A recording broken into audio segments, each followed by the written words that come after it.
बिटिसिआव धोरोम हारि रावनि जेबो फारागथि गैया। बिटिसिआव धोरोमखौ लानानै जों रावहाबो मोनसे एना एनि गैया। हिन्दु खृष्टान गासैबो समान। हिन्दुआबो जोंनिनो धोरोम, खृष्टानाबो जोंनिनो धोरोम, इस्लामाबो जोंनिनो धोरोम, जयगुरुआबो जोंनिनो धोरोम। जोंनि थाखाय धोरोमनि पार्थक्य गैया। खौसेथि थायोब्लासो अननाय जौगानाय फैयो। सान्थि आरो खौसेथि थायोब्लासो ओनसोलाव जौगानायनि खामानि जागोन, देशआव जौगानायनि खामानि मावनो हागोन। बेखौ बुंदों बिपिएफनि दैदेनगिरि खाम्फा बरगयारिया। नंगौ खाम्फा बरगयारि नोंथाङा थिगखौनो बुंदों। नोंथाङा दोलोनि गाहाय दैदेनगिरि हाग्रामा महिलानि गांसे लाइजामनि बाथ्राखौ गोसोआव दंना?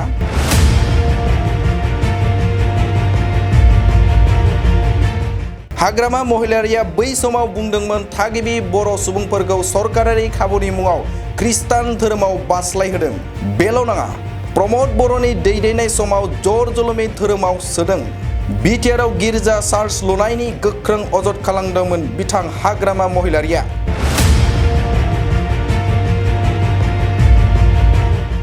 बेनि अनगायैबो हाग्रामा महिलारि बिथाङा आरएसएसनि दैदेनगिरिखौ लोगो हमनायाबो सोराङाव फैदों।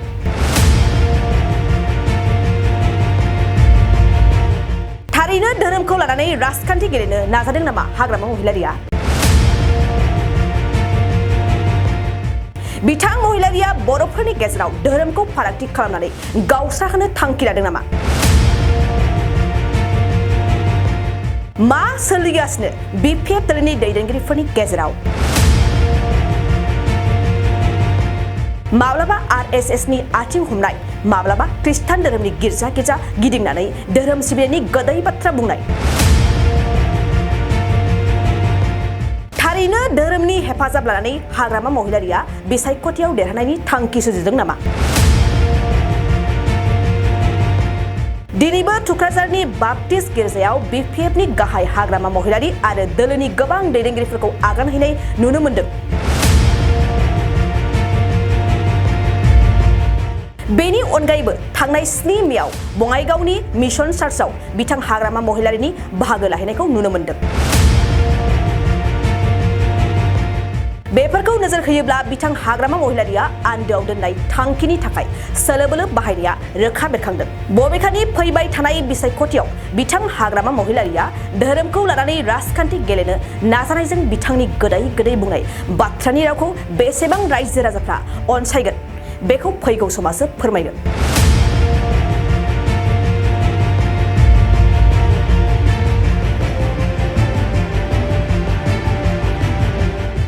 थाखो 8, 9 आरो 10 नि फरायसाफोरनि थाखाय मोनसे गोनां फोसावथाय।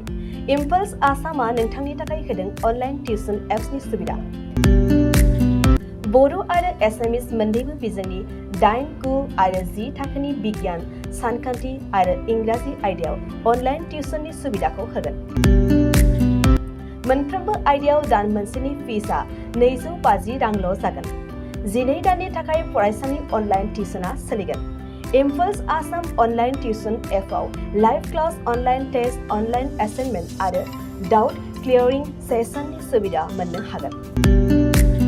इम्पल्स आसाम अनलाइन टिउसन एपआव रोंगौथि गोनां एक्सपिरियेन्स फोरोंगिरिफ्रासो फोरोंगोन। गोसो गुदुं फरायसाफ्रा गावगावनि मबाइलाव गुगल प्ले स्ट'रनिफ्राय इम्पल्स आसाम एपखौ डाउनल'ड खालामनो हागोन। लोगोसेयैनो 8099334099 जानबुं अनजिमायाव थोंजोङै जगाजग खालामनो हागोन।